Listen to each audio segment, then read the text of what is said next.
Kraków, Toruń, Bielsko-Biała. Dzienniczek podróżuje po całej Polsce, dlatego na naszej mapie nie może zabraknąć centralnego jej punktu.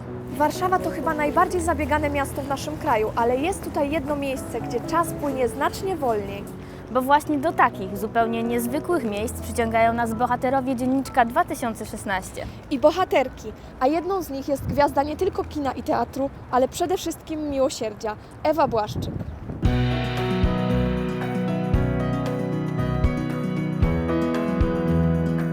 Fundacja Ewy Błaszczyk a kogo? To tutaj budzik zadzwonił po raz pierwszy. Budzik, który dzisiaj działa z wyjątkową siłą miłosierdzia, budząc dzieci do życia.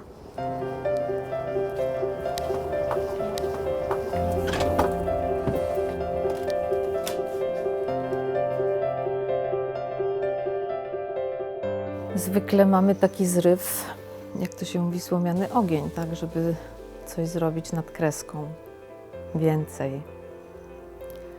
Ale tu w takiej sytuacji właściwie nie ma wyboru. Przede wszystkim po śmierci męża, po wypadku Oli, córki.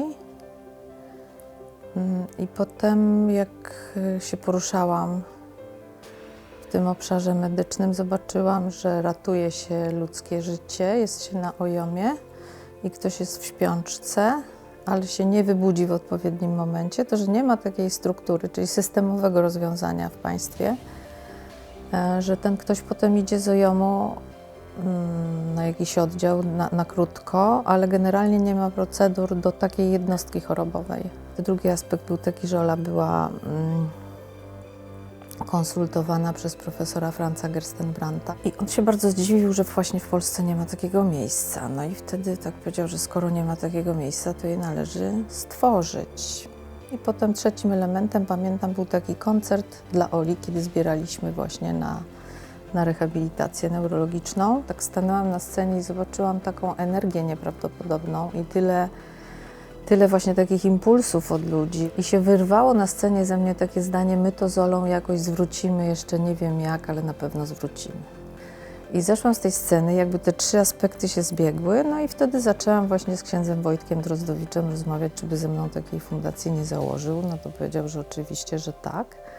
No i zaczęliśmy wymyślać nazwę. Ja tak nie myślę o tym, że tak pomagam ludziom. Ja jestem zadaniowcem, to znaczy to jest do zrobienia, teraz to jest do zrobienia, teraz to jest to. I tak step by step po prostu posuwamy się do przodu, tak? Nie było czegoś takiego dla dzieci, jest taki program.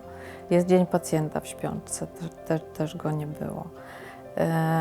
Teraz mam nadzieję, będzie ta klinika dla dorosłych. Fundacja się w tej chwili zajmuje już zbieraniem jakby nauki ze świata i pewnych rozwiązań czy procedur medycznych, które nie są stosowane, ale też nam zależy właśnie na programach eksperymentalnych z komórką macierzystą, z wszczepem stymulatora i uruchomieniem tylnego sznura. I to się będzie działo. Myślę, że to jest potrzeba, to jest po pierwsze empatia, a potem to, co z tego wynika i ta potrzeba, no, żeby to było naturalne. Im bardziej to jest naturalne, nie nadajemy temu wielkiej rangi, tylko po prostu to się odbywa naprawdę, no to wtedy ma taką moc sprawczą, bo to wtedy jest cierpliwe, konsekwentne, normalne. I wynik tego jest taki, że potem dużo ludzi z tego korzysta, tak? Ale nie myślimy o tym w kategoriach.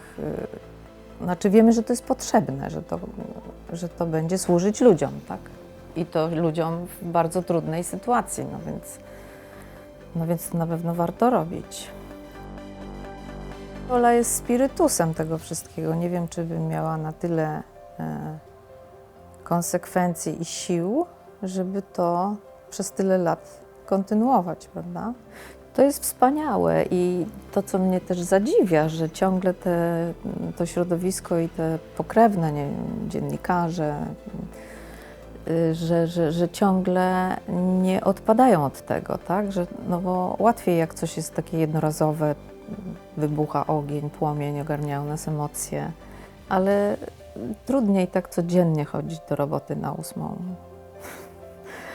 A to trwa. Mi się wydawało, że już ten impuls jak gdyby będzie gasł. a nie. Więc to jest naprawdę cudowne. Wędka, chochla, budzik. Czym jeszcze można przekazywać miłosierdzie? Na to pytanie w kolejnym odcinku Dzienniczka odpowie najbardziej wystrzałowy w Polsce ksiądz, żyjący na pełnej petardzie. Do zobaczenia.